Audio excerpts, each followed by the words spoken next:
Subscribe and share. आज हम सुनेंगे सबके प्यारे गणेश जी की कहानी। गणेश जी को पार्वती जी का दुलारा कहा जाता है। गणेश जी के बारे में कहा जाता है कि गणेश जी ने एक बार पार्वती जी की आज्ञा का पालन करने के लिए शिव जी से लड़ाई की थी। गणेश जी को गजानन के रूप में भी जाना जाता है और दुख हरता के नाम से गणेश जी के भक्त गणेश जी की भक्ति करते हैं। गणेश चतुर्थी के पावन अवसर पर गणेश जी के भक्त पूरे विश्वास के साथ गणेश जी की आराधना करते हैं और साथ ही गणेश जी के विसर्जन के समय यही कामना करते हैं कि वो हर साल गणेश चतुर्थी को पूरे विश्वास के साथ मनाएं। एक बार महादेव जी पार्वती सहित नर्मदा के तट पर गए। वहां एक सुंदर स्थान पर पार्वती जी ने महादेव के साथ चौपड़ खेलने की इच्छा व्यक्त की। तब शिवजी ने कहा, हमारी हार जीत का साक्षी कौन होगा? पार्वती ने तत्काल वहां की घास के तिनके बटोरकर एक पुतला बनाया और उसमें प्राण प्रतिष्ठा करके उससे कहा, बेटा, हम चौपड़ खेलना चाहते हैं, किंतु यहाँ हार जीत का साक्षी कोई नहीं है। अतः खेल के अंत में तुम हमारी हार जीत के साक्षी होकर बताना कि हम में से कौन जीता कौन हारा। खेल आरंभ हुआ। देव योग से तीनों बार पार्वती जी ही जीती। जब अंत में बालक से हार जीत का निर्णय कराया गया तो उसने महादेव जी को विजयी बताया। परिणाम स्वरूप पार्वती जी ने क्रुद्ध होकर उसे एक पांव से लंगड़ा होने और वहां की कीचड़ में पड़ा रहकर दुख भोगने का श्राप दे दिया। बालक ने विनम्रता पूर्वक कहा, मां, मुझसे अज्ञानवश ऐसा हो गया है। मैंने ऐसी कुटिलता या द्वेष के कारण ऐसा नहीं किया। मुझे आप क्षमा करें तथा शाप से मुक्ति का उपाय बताएं।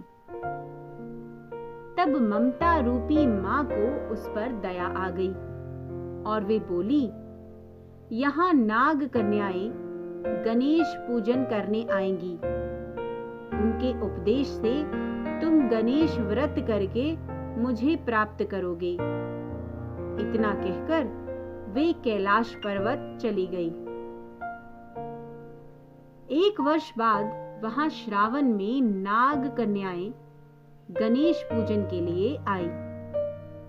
नाग कन्याओं ने गणेश व्रत करके उस बालक को भी व्रत की विधि बतलाई।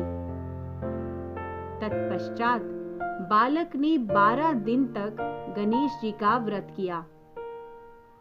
तब गणेश जी ने उसे दर्शन देकर कहा, मैं तुम्हारे व्रत से प्रसन्न हूं। मनोवांछित वर मांगो। बालक बोला, भगवन, मेरे पांव में इतनी शक्ति दे दो कि मैं कैलाश पर्वत जाकर अपने माता पिता के पास पहुंच सकूं और वे मुझ पर प्रसन्न हो जाएं। गणेश जी तथास्तु कहकर अंतर्ध्यान हो गए। बालक भगवान शिव के चरणों में पहुंच गया। शिव जी ने उससे वहां तक पहुंचने के साधन के बारे में पूछा। तब बालक ने सारी कथा शिव जी को सुना दी। उधर उसी दिन से अप्रसन्न होकर पार्वती जी शिव जी से भी विमुख हो गई थी। तदुपरांत भगवान शंकर ने भी बालक की तरह 21 दिन पर्यंत श्री गणेश का व्रत किया, जिसके प्रभाव से पार्वती के मन में स्वयं महादेव जी से मिलने की इच्छा जागृत हुई। वे शीघ्र ही कैलाश पर्वत पर आ पहुंची। वहां पहुंचकर पार्वती जी ने शिवजी से पूछा, भगवन, आपने ऐसा कौन सा उपाय किया जिसके फल स्वरूप मैं आपके पास भागी भागी आ गई हूं?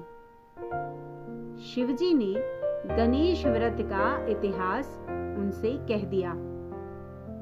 तब पार्वती जी ने अपने पुत्र कार्तिकेय से मिलने की इच्छा से 21 दिन पर्यंत 21-21 की संख्या में दुर्वा, पुष्प तथा लड्डुओं से गणेश जी का पूजन किया।